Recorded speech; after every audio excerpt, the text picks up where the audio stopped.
Favourite serials இனி டிவிக்கு முன்பே சன் நெக்ஸ்ட் ஆப்ல ஜாலியா எல்லாருக்கும் முன்னாடியே பாருங்க. இப்பவே சன் நெக்ஸ்ட் ஆப்பை டவுன்லோட் பண்ணி சப்ஸ்கிரைப் பண்ணுங்க.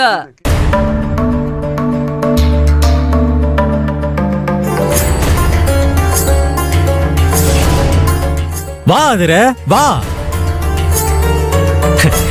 வா அதுர. எப்படி அதுர அடிச்சு தூள் கலப்பிட்டனா? நீங்க இப்படி பண்ணுவீங்கன்னு நான் கொஞ்சம் கூட நினைச்சே பார்க்கல. நான் தான் சொன்னேன்ல உனக்கு சுவாரஸ்யமாவும் இருக்கும் சூப்பராவும் இருக்கும். அப்படி ஒரு தரமான சம்பவத்தை நான் பண்ண போறேன்னு சொன்னேன்ல. இது சூப்பரான சம்பவமா? ஆமா, சொதப்பலான சம்பவங்க. திடீர்னு ஒரு நோட்டையும் பெண்ணையும் கொண்டு வந்து எல்லாத்தையும் கணக்கு போட்டு இப்படி ஒரு பிரச்சனையை கிளப்புவீங்கன்னு சத்தியமா நான் கொஞ்சம் கூட நினைச்சே பார்க்கலங்க. நீ எதிர்பார்க்கலனாலும் நடந்தது ஒரு நல்ல விஷயம் தானே. எதுங்க நல்ல விஷயம்? நீங்க சத்யாவை டார்ச்சர் பண்றதுக்கு ஏதோ ஒண்ணு பண்ண போறீங்கன்னு எதிர்பார்த்தேன். ஆனா நீங்க கார்த்தியையும் மாமாவையும் வீட்ல இருக்கிற மத்தவங்களையும் கஷ்டப்படுத்துற மாதிரி புதுசா ஒரு பிரச்சனையை கொண்டு வந்துட்டீங்க. ஏங்க ஏங்க ஏற்கனவே இருக்கிற பிரச்சனை பத்தாதா புதுசா ஒரு பிரச்சனை வேற கொண்டு வருவீங்களா? ஆதரே, நீ புரியாம பேசிட்டு இருக்க. எல்லா பிரச்சனையும் தீக்கிறதுக்காக தான் நான் இப்ப புது பிரச்சனையை கிளப்பி விட்டுருக்கேன் தெரியுமா?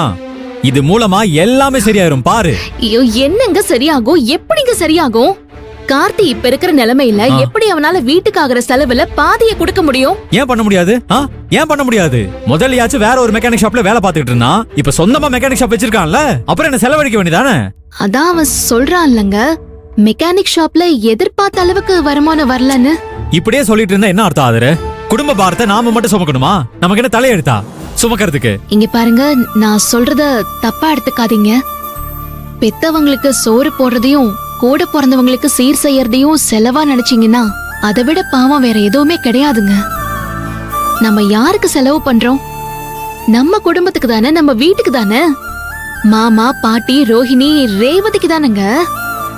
அவங்களுக்கு செலவு பண்றதுக்கு நாம எப்படிங்க கணக்கு பார்க்க முடியும்? ஆதரே, நீ கேக்குறது உனக்கே நியாயமா இருக்கா? இப்ப நம்மளோட நிலைமை என்ன? எனக்கு சம்பளம் வராது, உன்னோட இந்த வாட்டர் கேன் வருமானம் மட்டும்தான்.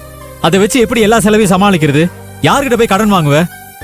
ஏற்கனவே பட்ட கடனை தீக்கிறதுக்கு என்ன வழின்னு தெரியாம முடிச்சுக்கிட்டு இருக்கோம். ஆதரே, சில விஷயத்தெல்லாம் தயவுதாசன் எல்லாம் பார்க்க கூடாது. அதுலயும் பண விஷயத்துல கட் அண்ட் ரைட்டா இருந்தாகணும். நீ இந்த விஷயத்துல தலையிடாத. கார்த்தி இந்த குடும்ப பாரத்தை பாதியா சுமக்கட்டும். அப்பதான் அந்த சத்யாவும் அடங்கி ஒடுங்கி எந்த பிரச்சனையும் பண்ணாம இருப்பா. அதான் கரெக்ட். ஏங்க, நான் சொல்றத கேளுங்க. சத்யாவை அடக்கிறதுக்கும் ஒடுக்கிறதுக்கும் இது சரியான ரூட் கிடையாதுங்க. சத்யாவை என்கிட்ட விட்டுருங்க, நான் பாத்துக்கிறேன். அதே மாதிரி இந்த செலவு விஷயத்தை என்கிட்ட விட்டுரு. கார்த்தி கிட்ட பேசி அவனை பணம் கொடுக்க வைக்க வேண்டியது என்னோட பொறுப்பு. அப்படின்னா இந்த பிரச்சனையை நீங்க விட மாட்டீங்க? ஆமா ஆதர, அதேதான். இப்பதானே ஆரம்பிச்சிருக்கேன், எப்படி விட முடியும்? ஏங்க வேணாங்க, விட்டுருங்களேன். ஆதர, முடியாது. இது என்னோட ரிவெஞ்ச். இதில் நீ தலையிடாத. ஏங்க, நான் எப்படிங்க தலையிடாம இருக்க முடியும்? சொல்றத கேளுங்க தயவு செஞ்சு. உங்க ரிவெஞ்ச் ரொம்ப கேவலமான ரிவெஞ்சா இருக்குங்க. சரியா? நான் பாத்துக்கிறேன், ப்ளீஸ் விட்டுருங்க. ஆதரே, நீ இப்படிதான் பாத்துக்கிறேன்னு சொல்லி பிரச்சனையை வளர விட்டுட்டே இருக்க. இதுக்கப்புறம் உன்னை நம்பி நான் முட்டாள் ஆகிறதுக்கு தயாரா இல்ல.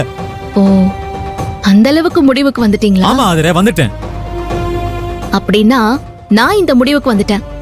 எந்த முடிவுக்கு? இப்ப இந்த ரூமை விட்டு நீங்க வெளியே போகணுங்கிற முடிவு தான். என்ன சொல்ற ஆதரே? இதுக்கு மேல சொல்றதுக்கு என்னங்க இருக்கு?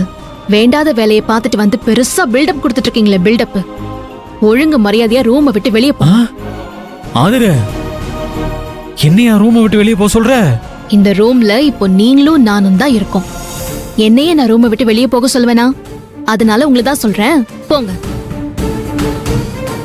போங்க போங்கன்னு சொன்ன கேக்கலையா? போங்க. போறேன்.